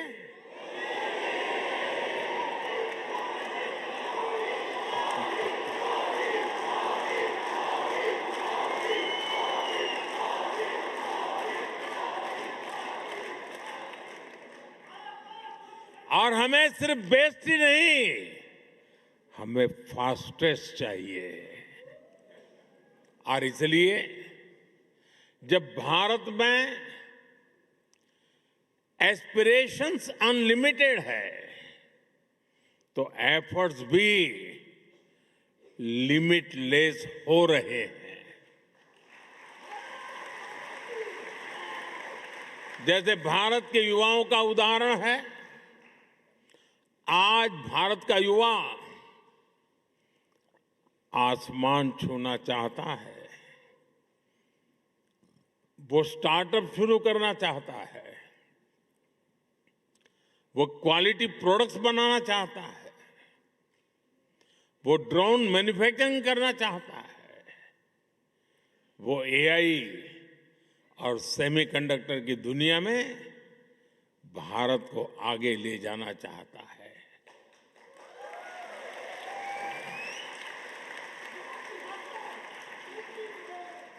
इसलिए ही भारत का स्टार्टअप इकोसिस्टम लगातार हो रहा है।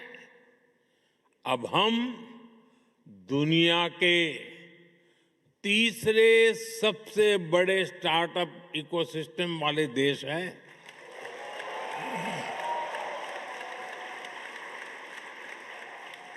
और साथियों, आज भारत की एस्पिरेशन सिर्फ अपनी सीमाओं तक नहीं है।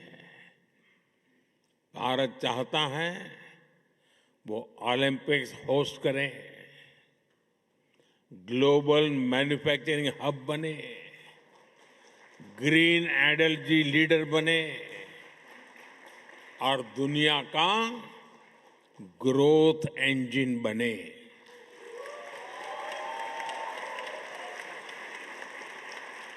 बात वही है, एस्पिरेशंस अनलिमिटेड है और हमारे एफर्ट्स की स्केल भी उतनी ही बड़ी है।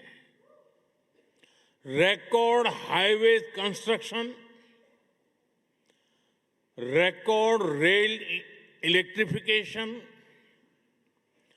वंदे भारत जैसी सेमी हाई स्पीड ट्रेनें और दुनिया का इतना बड़ा रिन्यूएबल एक्सपांशन, बड़े से बड़ा लक्ष्य हो, आज का भारत कहता है हम ये लक्ष्य पाकर के ही रहेंगे।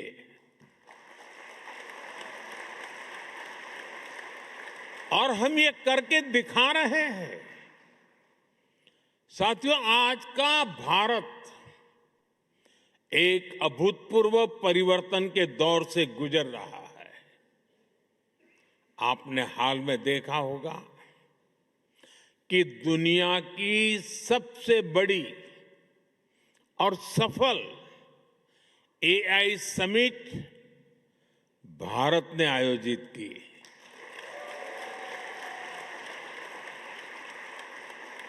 उससे पहले G20 की सफल समिट भी भारत ने आयोजित की थी।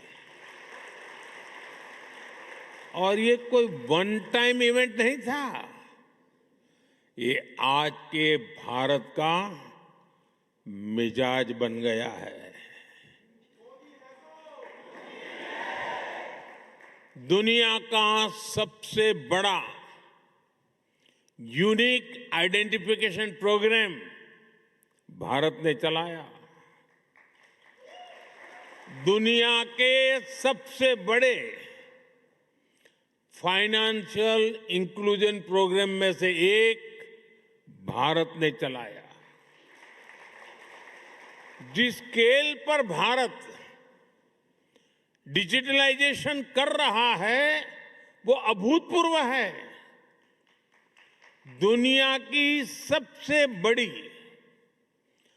Government funded health insurance scheme Bharat चला रहा है।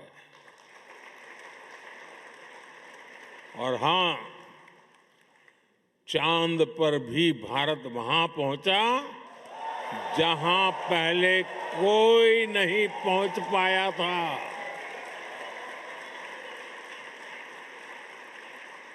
और न्यूक्लियर एनर्जी में दुनिया के सबसे एडवांस फास्ट ब्रीडर रिएक्टर भी आज सफलता के साथ भारत काम कर रहा है। साथियों, भारत की जो ये स्केल है, ये हम इंफ्रास्ट्रक्चर निर्माण में भी देख रहे हैं। आज भारत में जो सोलर पार्क बन रहे हैं वो विश्व के सबसे बड़े पार्क में से एक है। सबसे ऊंची और सबसे लंबी टनल्स हो, सबसे ऊंचे और लंबे ब्रिजेज हो, सबसे लंबे एक्सप्रेसवे हो, सबसे बड़े मेट्रो नेटवर्क हो, सबसे बड़े सिविल एविएशन नेटवर्क हो, सबसे बड़े इलेक्ट्रिफाइड रेल नेटवर्क हो, इनमें से अनेक आज भारत में बन रहे हैं।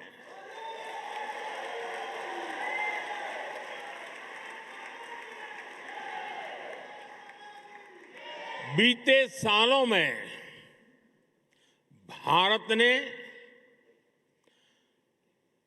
धरती से चंद्रमा की दूरी जितनी है, सुन लीजिए, धरती से चंद्रमा की जितनी दूरी है उससे भी 11 गुना 11 टाइम अधिक ऑप्टिकल फाइबर बिछाया है।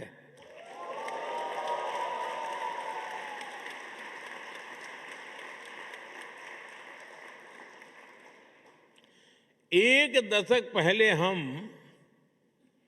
मोबाइल फोन इंपोर्ट करते थे। आज भारत दूसरा सबसे बड़ा मोबाइल मैन्युफैक्चरर है।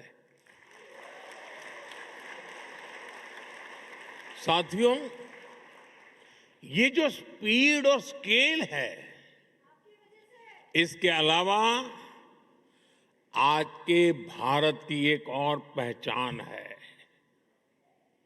आज का भारत इनोवेशन पावर्ड है।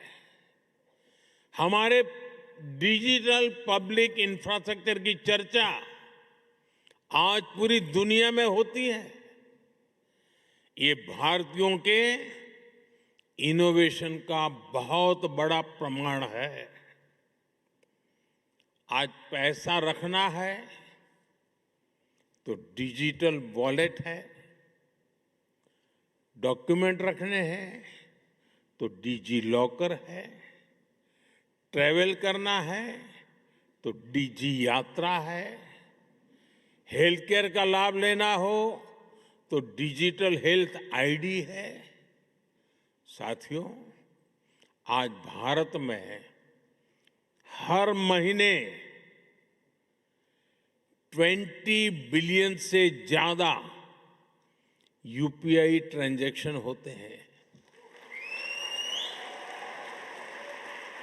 यानी पूरी दुनिया में हो रहे डिजिटल ट्रांजैक्शन में आधे से ज्यादा केवल भारत में हो रहे हैं।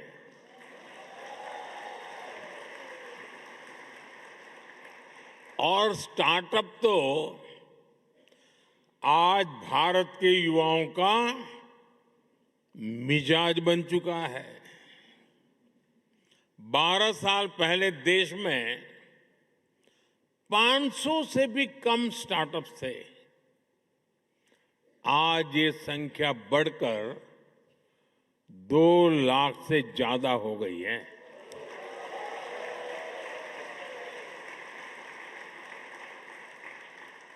और स्टार्टअप की दुनिया में भी 2014 में भारत में सिर्फ 4 यूनिकॉर्न थे। आज भारत में करीब 125 एक्टिव यूनिकॉर्न है।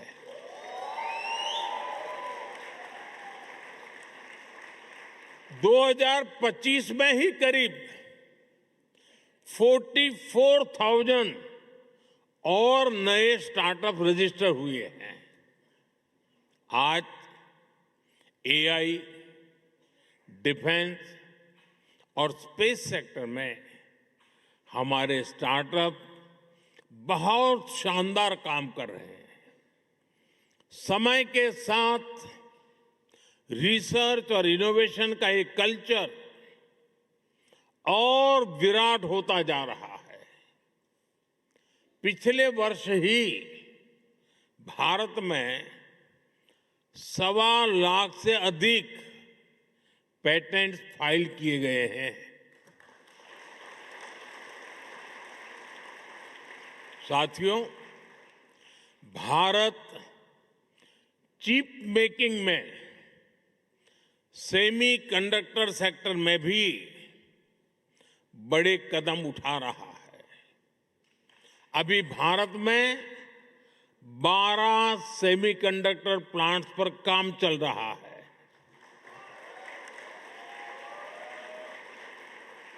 इनमें से 2 प्लांट्स में प्रोडक्शन भी शुरू हो चुका है। यानी अब चिप भी design India, made in India होगी।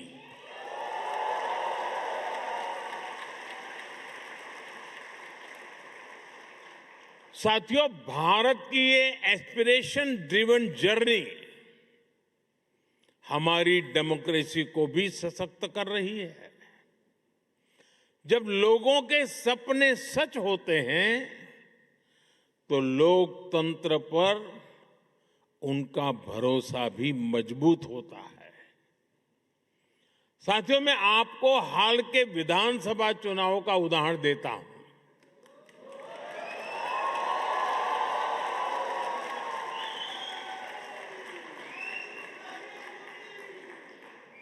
असम, बंगाल,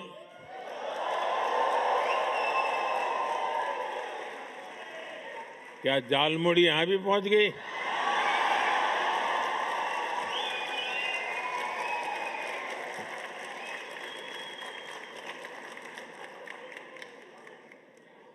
असम, बंगाल, केरलम, तमिलनाडु और पुडुचेरी में इस बार 80 से 90% तक वोटिंग हुई। और इसमें भी विमेन पार्टिसिपेशन बहुत ज्यादा बढ़ी है और ये हर राज्य का ट्रेंड है।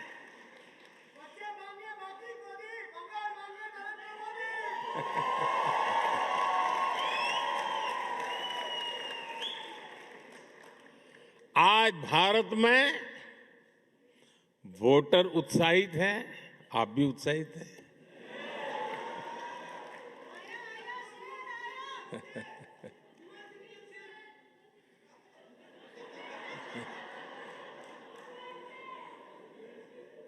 साथियों, हमें गर्व होता है हर साल वोटिंग के रिकॉर्ड टूट रहे हैं। साथियों, भारत में 90 करोड़ से 90 करोड़ से अधिक वोटर रजिस्टर्ड हैं।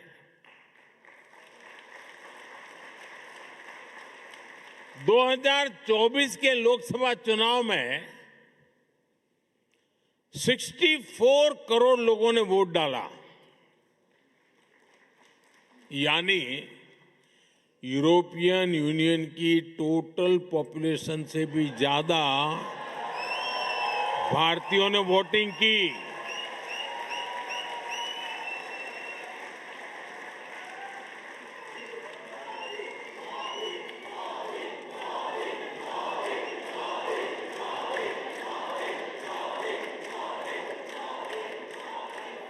भारत अपने हर सिटीजन की डेमोक्रेटिक पार्टिसिपेशन को वैल्यू करता है और मदर ऑफ डेमोक्रेसी के रूप में ये हम सभी के लिए बहुत गर्व की बात है।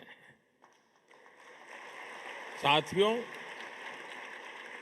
भारत जब सफल होता है तो पूरी मानवता को उसका फायदा होता है, लेकिन आज मानवता के सामने अनेक बड़ी चुनौतियां भी है। आज की दुनिया किस तरह नई नई चुनौतियों से जूझ रही है। पहले कोरोना आया, फिर युद्ध होने शुरू हो गए और अब आज की एनर्जी क्राइसिस है। ये दशक दुनिया के लिए आपदाओं का दशक बन रहा है। हम सभी देख रहे हैं, अगर ये स्थितियां तेजी से नहीं बदली गई तो बीते अनेक दशकों की उपलब्धियों पर पानी फिर जाएगा। दुनिया की बहुत बड़ी आबादी फिर से गरीबी के दलदल में चली जाएगी। साथियों, ऐसी वैश्विक परिस्थितियों में आज दुनिया रेजिलिएंट सप्लाई चेन की बात कर रही है और तब भारत और नीदरलैंड मिलकर एक ट्रस्टेड, ट्रांसपेरेंट और फ्यूचर रेडी सप्लाई चेन बनाने में जुटे हैं।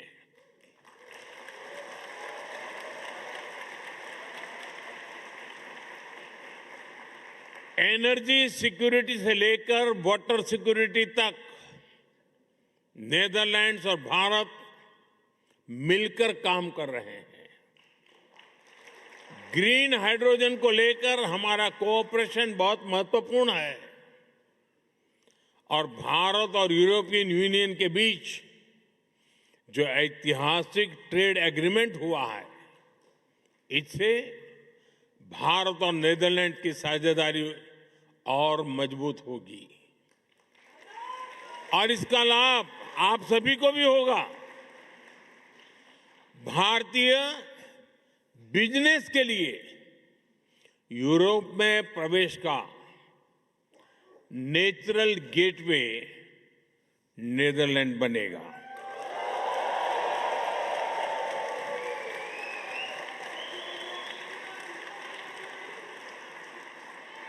और इस जर्नी में हमारा डायस्पोरा ट्रस्टेड ब्रिज बन सकता है।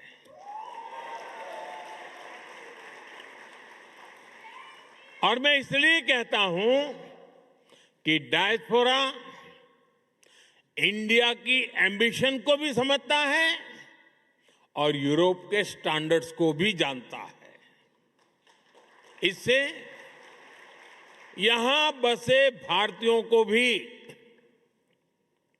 भारत के हाई क्वालिटी प्रोडक्ट्स के अधिक अवसर मिलेंगे।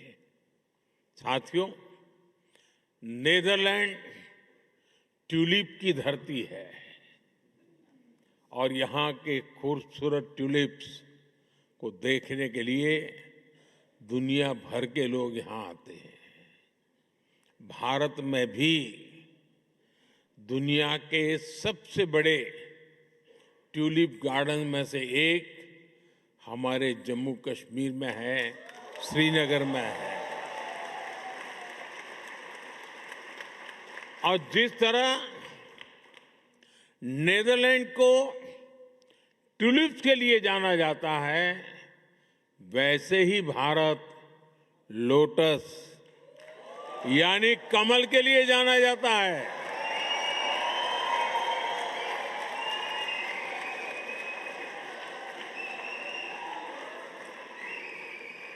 साथियों, ट्यूलिप और कमल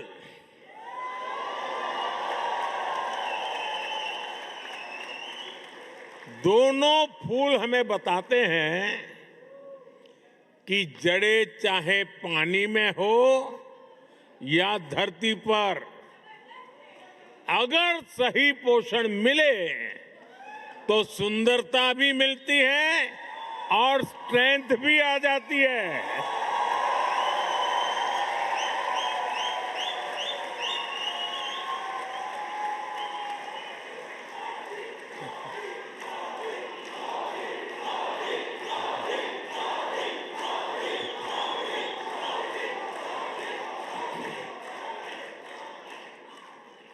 यही भारत और नीदरलैंड के बीच पार्टनरशिप का भी आधार है।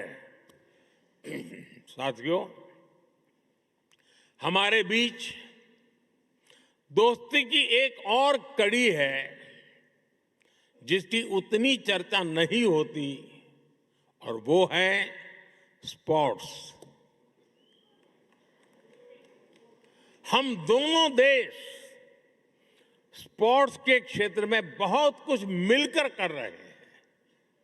अब जैसे क्रिकेट है, नीदरलैंड की क्रिकेट में भारतीय समुदाय का बहुत बड़ा योगदान है। अभी भारत में T20 वर्ल्ड कप हुआ, उसमें नीदरलैंड की टीम ने अच्छा प्रदर्शन किया। भारत वर्ल्ड कप चैंपियन है, लेकिन भारत की टीम को भी नीदरलैंड की टीम ने बहुत बड़ी टक्कर दी थी।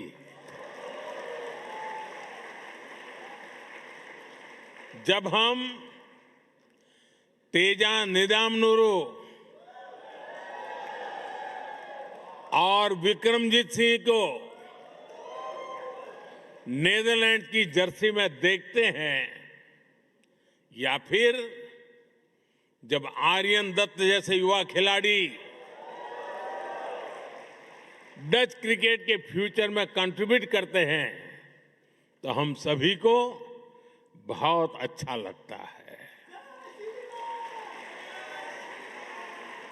साथियों, जैसे क्रिकेट में भारतीयों का योगदान है, वैसे ही भारत की हॉकी में नीदरलैंड्स का भी बड़ा कंट्रीब्यूशन है।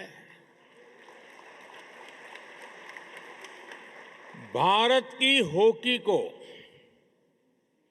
और अधिक निखारने में डच कोचिज की भी मेहनत रही है। हमारी विमेन हॉकी टीम बीते कुछ समय से शानदार परफॉर्मेंस कर रही है। इसमें कोच मरीन का अहम रोल है और इस वर्ष तो हॉकी वर्ल्ड कप का होस्ट नीदरलैंड भी है और आप सभी को भारत के मैच देखने तो जाना ही जाना है। ये बात पक्की है कि वर्ल्ड कप जो भी कोई जीते, लेकिन इतना पक्का है कि इस ओलंपिक में भारत और नीदरलैंड की दोस्ती जरूर जीतेगी।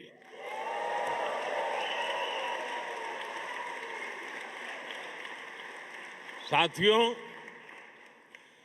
भारत और नीदरलैंड के बीच के रिश्ते की असली ताकत आप सभी हैं।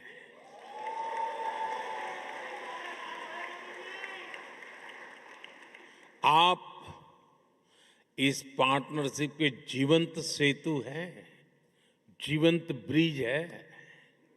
इसलिए भारत सरकार ने सूरीनामी हिंदुस्तानी समाज के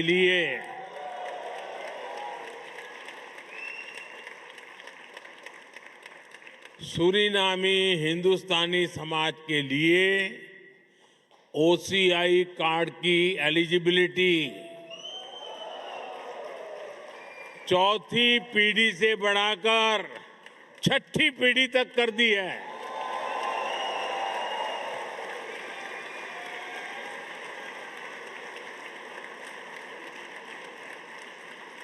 साथियों, 21वीं सदी का भारत अवसरों की भूमि है। भारत टेक्नोलॉजी ड्रिवन भी है और ह्यूमैनिटी ड्रिवन भी है। भारत जितना एंशिएंट है उतना ही मॉडर्न बन रहा है।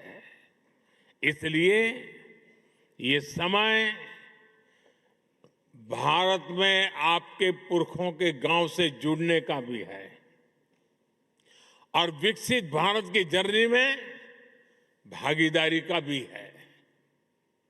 मैं नीदरलैंड्स में भारतीय समुदाय के सभी साथियों से कहूंगा, आप भारत में ज्यादा से ज्यादा सहयोग बढ़ाएं। इससे भारत का सामर्थ्य भी बढ़ेगा और आपके इन्वेस्टमेंट पर रिटर्न भी ज्यादा मिलेगा।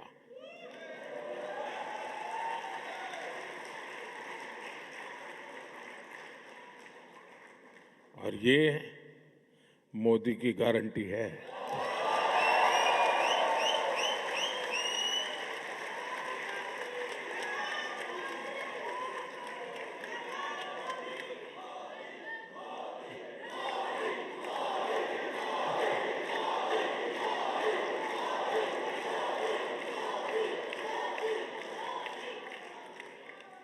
मैं इसी भाव के साथ इतनी बड़ी तादाद में आप सब आए, आप सबके दर्शन करने का सौभाग्य मिला, मुझे बहुत खुशी हुई। इसी भाव के साथ मैं अपनी बात समाप्त करता हूं। इतने गर्मजोशी भरे वेलकम के लिए फिर से आप सबका बहुत बहुत धन्यवाद। भारत माता की, भारत माता की, भारत माता की बहुत बहुत धन्यवाद।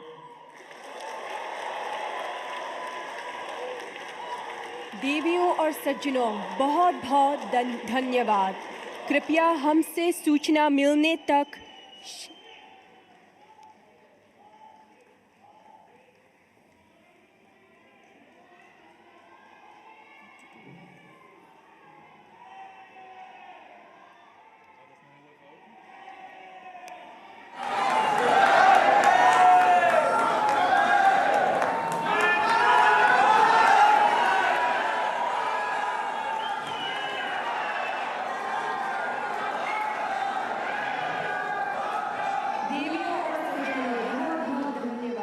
कृपया हमसे सूचना मिलने तक शांति बनाए रखिए और अपने स्थान पर बने रहिए। तो द हेग से सीधी तस्वीरें आपने देखी और सुना यहाँ पर प्रधानमंत्री नरेंद्र मोदी को, जिन्होंने बताया कि किस तरीके से नीदरलैंड की अगर बात की जाए और यहाँ पर जो भारतीय समुदाय है किस तरीके से वो जुड़ा रहता है भारत के साथ, और भारत की एक सांस्कृतिक विविधता की जो झलक है वो भी वहाँ पर उन्हें देखने को मिली। और खासतौर से उन्होंने जिक्र किया कि मुझे लगा ही नहीं कि मैं नीदरलैंड में हूँ, यानी जो भारतीयता है उसकी झलक से वो पूरी तरीके से अभिभूत यहाँ नजर आए। महाराष्ट्र की बात की जाए, राजस्थान की बात करें या ए फॉर असम, जिसका जिक्र प्रधानमंत्री ने अपने संबोधन में किया और बताया 140 करोड़ भारतीयों की तरफ से तमाम नीदरलैंड में जो भारतीय समुदाय था उसको शुभकामनाएं भी दी। और इसके साथ साथ उन्होंने जिक्र किया आज के दिन का, यानी 16 मई का जिक्र किया। अब से 12 साल पहले किस तरीके से जो जनता का विश्वास था वो वहां पर नजर आया और वही विश्वास 2014 में 16 मई को ही प्रधानमंत्री नरेंद्र मोदी या फिर भारत में यूं कहें पूर्ण बहुमत के स्थिर सरकार का चुनाव हुआ था। मोदी सरकार का